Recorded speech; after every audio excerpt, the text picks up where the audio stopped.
Bismillahirrahmanirrahim.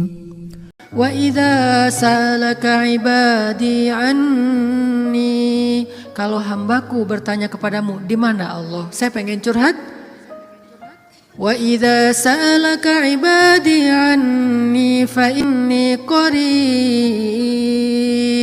Aku dekat. Artinya ketika kita pengen curhat, Allah mendatangi kita. Kadang-kadang kita nggak pengen curhat aja, Allah mendatangi kita karena pengen dicurhatin. Kan baik banget Allah tuh. Padahal kan yang butuh kita ke Allah, bukan Allah butuh kita. Tapi karena saking pemurahnya Allah, dari arasy-Nya turun ke langit dunia. Setelah turun ke langit dunia, Allah bertanya, hal min dhi hajah, ada enggak hamba-hambaku yang butuh pertolongan? Allah manggil-manggil kita tuh di langit dunia tuh. Allah manggil-manggil kita, kita tidur. Ilfil enggak Allah? Besok datang lagi. Hal min dhi hajah, ada enggak hamba-hambaku yang butuh pertolongan? Masih tidur. Ilfil enggak, besok datang lagi. Dan itu berlaku dari sejak Allah menciptakan manusia sampai hari kiamat. Enggak pernah Allah ilfil sama kita. Inilah tempat curhat yang paling baik. Hanya ada dua, satu kepada Allah, kedua kepada pasangan. Kalau tidak ada pasangan, bolehlah sesekali kepada orang tua. Tapi kadang-kadang harus dibatasi juga. Karena ada hal-hal yang kalau kita sampaikan kepada orang tua, pasangan kita gak ridho. Ketika kita ngomongin ke ibu kita, mungkin pasangan kita menjadi malu karenanya. Masalah nafkah mungkin. Kan itu harga diri suami banget ya. Kalau seorang istri kemudian curhat ke ibunya, ya AA ngasihnya kurang terus setiap bulan. Kan dia jadi malu nih. Ada hal-hal yang suaminya akan malu dan gak rela. Terus kepada siapa yang insya Allah suami kita gak malu? Kepada Allah. Ya Allah, suami saya ngasih nafkah kurang terus udah berapa bulan. Saya sih berharap gak usah banyak-banyak ya Allah, 30 juta aja sebulan. Ini masih kurang 29 juta, kurang sejuta curhat ya. Karena suami kita juga curhatnya ke Allah. Ya Allah, saya pengen nambahin nafkah buat istri saya. Ya Allah, ya Allah, ya Allah. Dua-duanya curhat nih. Kalau perlu curhatnya sambil pegangan tangan, kan seru tuh. Coba kalau masih sendiri, pegangan tangan siapa? Gini-gini. Mana ya tangan? Loh, sholat tahajud berdua sama sendiri. Kalau sendiri, yang banguninnya alarm. Nggak enak banget tuh. Ring, apa sih berisik? Tapi kalau udah berpasangan, yang banguninnya suara lembut. Kang, bangun. Akhirnya makin tidur. Ini tapi bukan fikih ya. Ini iseng-isengan saya doang nanya ke istri saya. Yang. Kalau kita sholat tuh boleh gak sih gandengan? Istri saya nanya, gandengan gimana? Jadi kita tengah malam tuh nanya kayak gituan. Gandengan gimana? Gini, jadi kita takbir terus. Boleh gak sih kayak gitu? Nanya ya. Tapi kalau deketan boleh kan? Boleh. Ya udah deketan lagi dong. Lagi sah. Bisa gak ngomong kayak gitu ke teman kos-kosan? Deket lagi dong. Bahaya. Makanya teman-teman curhat sama Allah SWT. Analogi dan contoh kasusnya mungkin masalah cinta dengan pasangan ya. Tapi moral of the story-nya itu bisa kita pakai dalam apa aja. Karena kita punya masalah bukan cuma dengan pasangan, bukan cuma dengan teman, tapi kita punya masalah dalam pekerjaan, dalam apa aja. Pokoknya mau curhat ke langit. Karena Allah selalu menunggu kita curhat. Yang di seluruh bumi juga makhluk-makhluk Allah selain jin dan manusia setiap hari berdoa kepada Allah. Masa kita nggak mau berdoa? Kulla yaumin huwa fi sya'n wa la ya'uduhu hifdzuhuma. Curhat sama Allah. Akhirnya Khawlah udah selesai datang ke Nabi. Kalau bahasa kita kayak ngejapri ke Nabi gitu. Nabi bilang, kamu sama suami kamu sudah haram selama-lamanya. Karena zihar itu adalah tradisi Arab jahiliyah. Kamu buat saya seperti ibu. Itu tradisi Arab jahiliyah yang gak baik banget. Sangat-sangat tidak adil kepada perempuan. Jadi ini salah satu ayat bukti bahwa Al-Quran itu benar-benar turun untuk mengangkat kehormatan perempuan. Karena tradisi Arab jahiliyah, kalau dia udah mulai bosan sama istrinya, langsung dia ceraikan seumur hidup. Kenapa seumur hidup? Biar gak dapat waris, biar gak ada tanggung jawab apa-apa, nafkah segala macam. Kan curang banget kan? Dinikahi ketika muda, pas udah tua diceraikan tanpa ada harapan warisan dan nafkah lagi selama-lamanya. Ternyata Khawlah gak berhenti dengan bertanya kepada Nabi doang. Dia minta kepada Allah. Tadinya nggak ada loh fikih zihar di dalam Islam tuh nggak ada. Nggak ada syariat hukum tentang bab zihar di dalam Islam. Baru ada setelah khaulah curhat. Jadi bisa dibilang beberapa syariat Islam itu muncul hasil dari curhat-curhat para hamba. Apa arti al-mujadilah? Perempuan yang sedang curhat. Ini surat curhat di dalam Al-Quran. Akhirnya turun ayat, Allah sudah mendengar pembicaraan kalian berdua, Allah tahu banget isi japri-japrian kalian. Kemudian Allah mengatakan zihar itu adalah dosa besar. Dan orang yang melakukan zihar tidak berlaku untuk istrinya. Tapi dia wajib menebus dosa itu dengan cara berpuasa 2 bulan berturut-turut. Suami dari Khawlah orang yang sudah sangat tua. Nabi panggil dia ke sini. Akhirnya sahabat nyari-nyari dia, dipanggil ke rumah Nabi. Kemudian Nabi mengatakan, sudah turun ayat tentang masalah kamu dengan Khawlah. Allah gak redha dengan apa yang kamu lakukan kepada Khawlah. Akhirnya dia dimarahin sama Nabi. Kemudian dia mengatakan, ya Rasulullah, saya sadar, saya insaf, saya taubat. Terus gimana menebusnya ya Rasul? Kata Nabi, berpuasalah 2 bulan berturut-turut. Dia bingung. Rasul, saya ini laki-laki yang sudah tua. Jangankan 2 bulan berturut-turut, sehari aja batal. Gak boleh batal sehari aja gak boleh. Kalau batal sehari gak bisa besok dilanjutkan, gak bisa. Langsung mulai dari nol. Ya Rasul, saya puasa sehari aja gak kuat, gimana 2 bulan? Rasul mengelus dada kemudian mengatakan, ya udah kalau gitu beri makan 60 orang miskin. Ya Rasul, gak ada orang yang lebih miskin di daerah sini daripada saya. Akhirnya Nabi ngambil beberapa karung korma, dikasih ke dia, ngasih makan ini untuk keluargamu. Ini juga menjadi dalil gimana Islam itu agama yang sangat-sangat toleran. Allah pengen memudahkan kalian, Allah nggak pengen menyusahkan kalian. Semua syariat Islam itu adalah memudahkan kita, nggak ada yang menyusahkan kita. Semua syariat Islam itu gampang, simple, mudah, nggak ada yang susah. Salah satunya adalah menikah, itu mudah banget. Mana Ustadz? Buktinya masih banyak yang masih single. Berarti bukan Allah yang menyusahkan pernikahan, calon mertua tuh. Nah Allah mah memudahkan kan ya. Bayangin pernikahan itu kan simple ya. Akad nikah sederhana kan. Yang cuman saya nikahkan putri saya terima putri bapak dengan mahar sekian dibayar tunai, sah.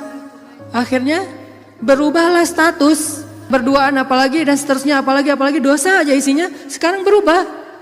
Memandang aja berpahala. Apalagi ya. Memandang aja berpahala, kebayang gak tuh? Memandang pasangan itu sama kayak memandang Ka'bah. Duduk sambil ngeliatin Ka'bah itu pahalanya kayak 2 rakaat sholat loh. Sholat mutlak. Berarti memandang istri yang lagi rempong sama dengan 2 rakaat sholat mutlak.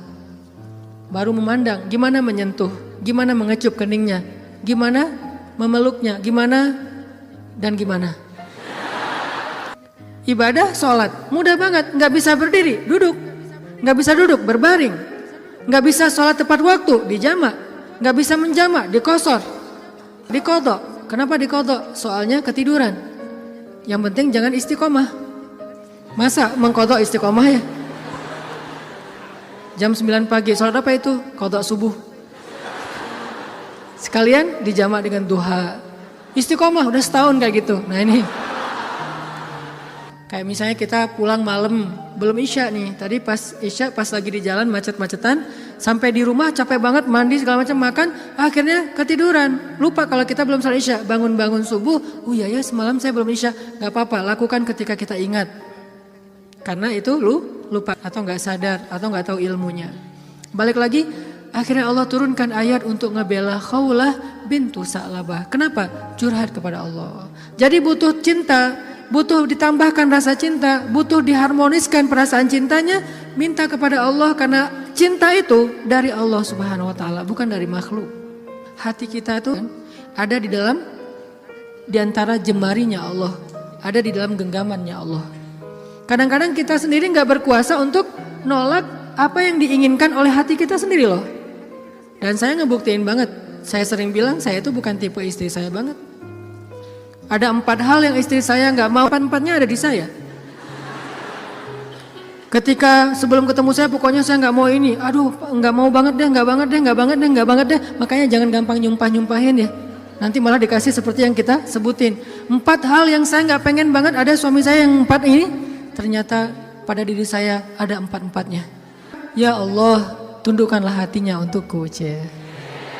Ditundukkan, kok saya gak bisa nolak kamu? Ya kuat-kuatan doa kan. Dia berdoa, ya Allah please jangan orang itu, ya Allah please yang dia. Kuat-kuatan doa, ya Allah jangan orang itu please, jangan orang itu, ya Allah please dia aja, jangan yang lain. Ustadz dilawan ya.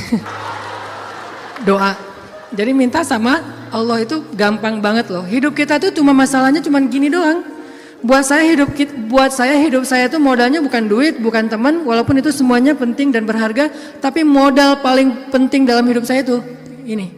Makanya saya nggak mau sama sekali menggadaikan doa dengan makanan yang syubhat dan haram, nggak mau saya. Misalnya jalan ke luar negeri kayak kemarin New Zealand, Jepang yang muslimnya minoritas kan susah nyari makanan halal tuh.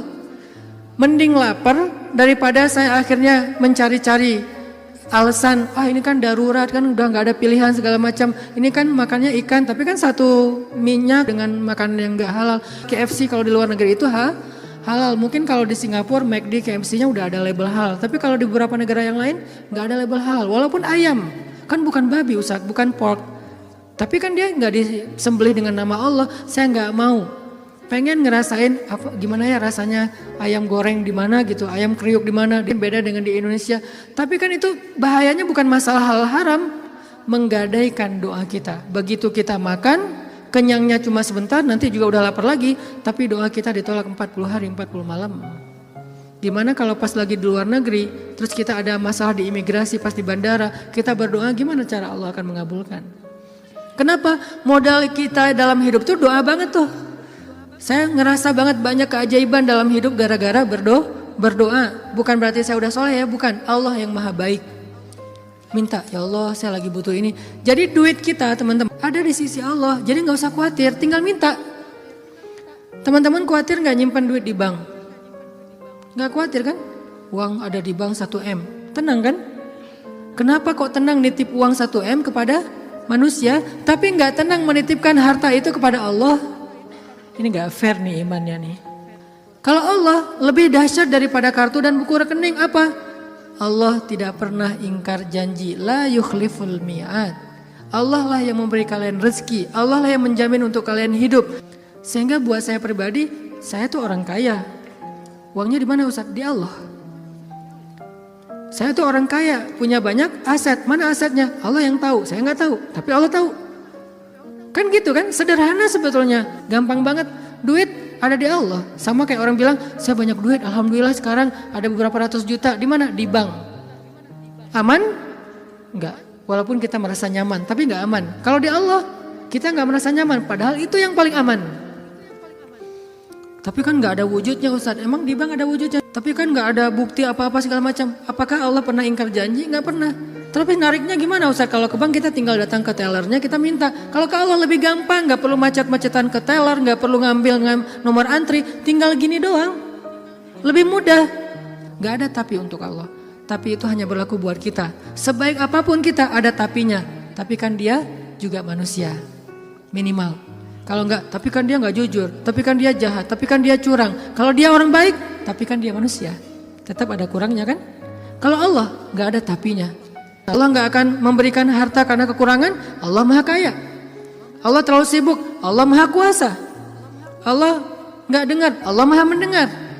Allah misalnya gak melihat. Allah maha menyaksikan. Apa sih yang kita persoalkan dari Allah? Tinggal gini doang. Tapi saya udah sering gini gak didengar sama Allah. Berarti kita gak punya kontrak. Kontrak itu udah kita batalin dengan makanan yang haram. Kontrak itu udah kita batalin dengan memutuskan silaturahim.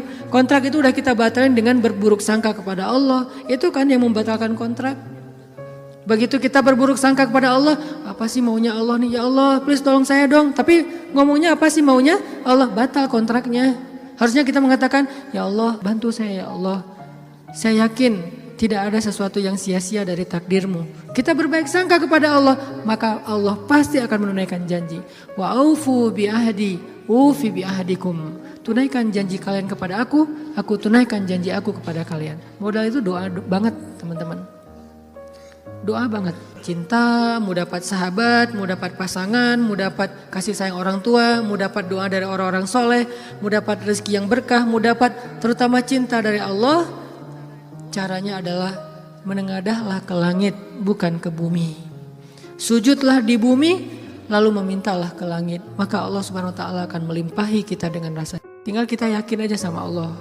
Masalah yakin inilah yang membuat kita kadang-kadang jadi harus menunggu.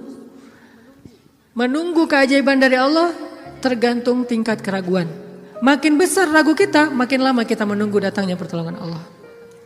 Makin kuat keyakinan kita, makin cepat datangnya pertolongan Allah. Orangnya soleh banget, imannya pasti kuat tuh.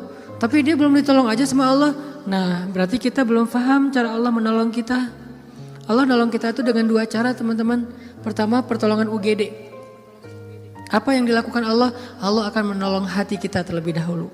Bukan masalah kita diangkat, hatinya yang dikuatkan. Itu pertolongan Allah.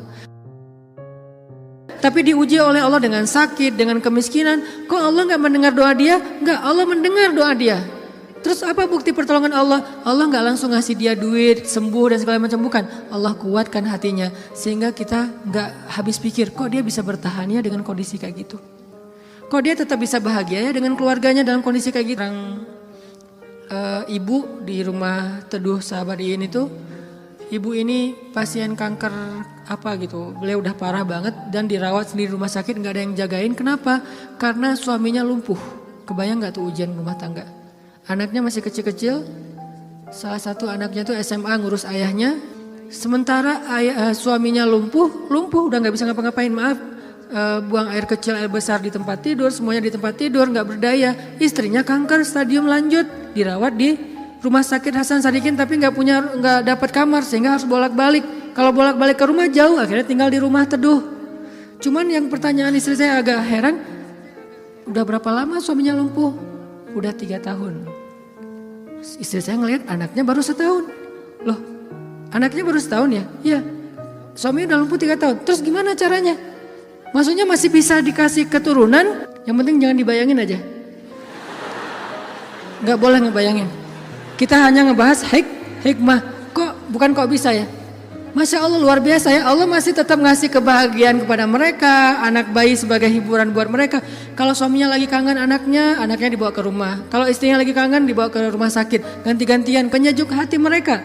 Allah pengen menguatkan hati mereka dengan sakitnya lewat seorang bayi. Itu cara Allah menolong kita teman-teman sebelum diangkat masalah kita. Sehingga jangan salah paham kalau ada orang soleh miskin, kalau ada orang soleh sakit. Kalau ada orang soleh kena musibah terus. Mungkin Allah tidak langsung menyelesaikan masalah dia, tetapi Allah lebih suka untuk menjaga hati dia. Karena dengan cara kayak gitu Allah akan terus dekat dengan dia. Kadang kalau kita diselesaikan masalahnya oleh Allah, tiba-tiba jadi jauh kan? Ya Allah tolong saya tahajud 1 juz 1 malam. Luar biasa tuh kalau lagi ada masalah. Satu masalah selesai, gak usah tahajud. Sholat aja dijamak lagi tuh tadi. Maghrib dijamak dengan Isya, Zuhur dijamak dengan Asar, Subuh dijamak dengan Duha. Jadi sehari menjamak 3 kali sholat. Kenapa? Udah gak ngerasa butuh sama Allah. Allah tahu itu. Makanya ini kayaknya hambaku nih kalau aku tolong nanti jauh lagi. Sementara aku kangen. Kan tetap happy, tetap bahagia. Yang gak bahagia itu orang yang lihat. Yang justru gak tega itu yang ngelihat, yang ngerasain. Biasa-biasa aja. Saya kadang-kadang gak habis pikir dengan beberapa orang teman saya soleh banget, hidupnya tuh susah banget. Kerjaannya gak jelas, penghasilannya gak seberapa, anaknya banyak dan sering nunggak gitu di sekolah teh. Tapi saya lihat keluarganya, anak-anaknya senyum-senyum semuanya, pada hafal Al-Quran, suami istri akur segala macam. Kok mereka bisa bahagia dengan modal hidup yang cuma segitu, sementara ada keluarga lain yang modal hidupnya berlimpah tapi gak bahagia. Karena yang ini ditolong hatinya, yang itu tidak ditolong hatinya. Minta aja sama Allah, apapun masalah kita. Apalagi cuma masalah perasaan hati. Allah bolak-balikan hati sesuka Allah. Gampang banget buat Allah. Kadang-kadang yang saya cerita, ketika kita terbesit dalam hati aja Allah wujudkan kan. Kayak ada seorang ibu di Dumai, cuman terbesit di hati gak ngomong loh. Tiba-tiba saya kepikiran, pengen ke Dumai Kenapa Ustaz? Gak tahu pengen aja ke Dumai. Akhirnya kita ngumpulin tuh daftar yang ngundang di seluruh Indonesia, terus kita yang nentuin mau kemana. Ke Dumai Akhirnya nentuin beli tiket ke Dumai, walaupun sebetulnya jadwalnya tuh rush banget loh. Jadi jadwalnya tuh sangat padat, tapi bela-belain ke Dumai.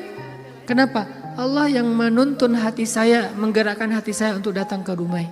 Begitu saya sampai di Dumai, ternyata Allah men-setting beliau yang menjemput kita di bandara, lalu satu mobil, kata beliau, inilah batin saya sebulan yang lalu. Allah ngasih bukan cuma di sebuah taklim, satu mobil bisa curhat masalahnya. Bukan saya soleh, bukan, dianya yang solehah. Allah yang maha baik dan kita bisa banget. Jadi kalau orang bisa datang ke kita lewat doa, berarti jodoh juga bisa datang ke kita lewat doa. Tinggal kuat-kuatin aja doanya kayak tadi.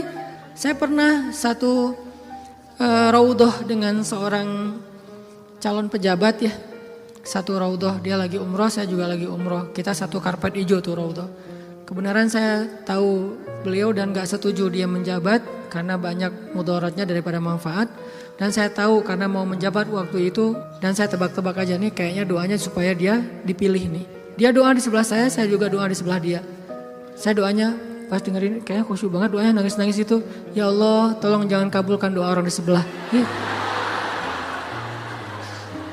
Karena mudaratnya lebih banyak, saya nggak rela banget dia yang berkuasa karena bahaya banget. Jelas doa itu yang paling luar biasa.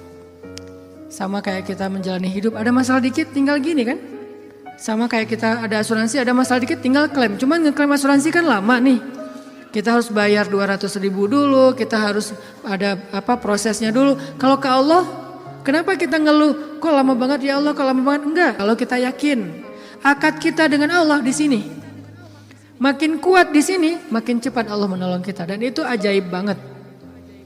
Saya nolak kalau misalnya Allah mau mendatangkan sesuatu dalam hidup saya, gimana pun ditolak tetap akan datang. Tetap akan ketemu.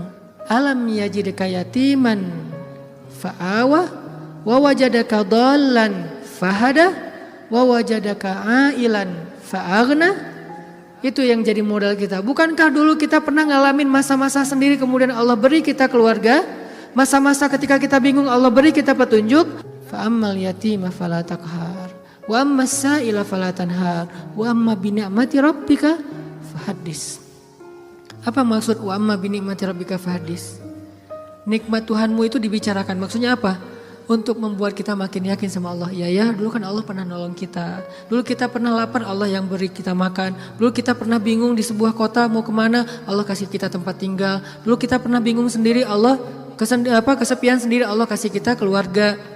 Itu yang dibahas untuk tajdidul iman, memperkuat iman kita kepada Allah Subhanahu wa taala. Jadi kesimpulannya teman-teman, bahwa kita butuh apa aja mintalah sama Allah, termasuk cinta. Jangan begging kepada manusia, karena itu akan menjatuhkan harga diri kita. Kalau mau begging, mengemislah kepada Allah Subhanahu wa taala. Makin kita mengemis kepada Allah, makin Allah angkat derajat kita. Makin mengemis makin mulia. Kalau ke manusia makin mengemis makin hina. Mudah-mudahan ini menjadi booster buat kita, bukan hanya dalam masalah pernikahan, tapi juga dalam semua masalah hidup kita. Dan la tahzan, innallaha ma'ana. Gak usah khawatir, jangan sedih, jangan putus asa. Allah itu selalu bersama kita. Kenapa kita tidak mengandalkan ini?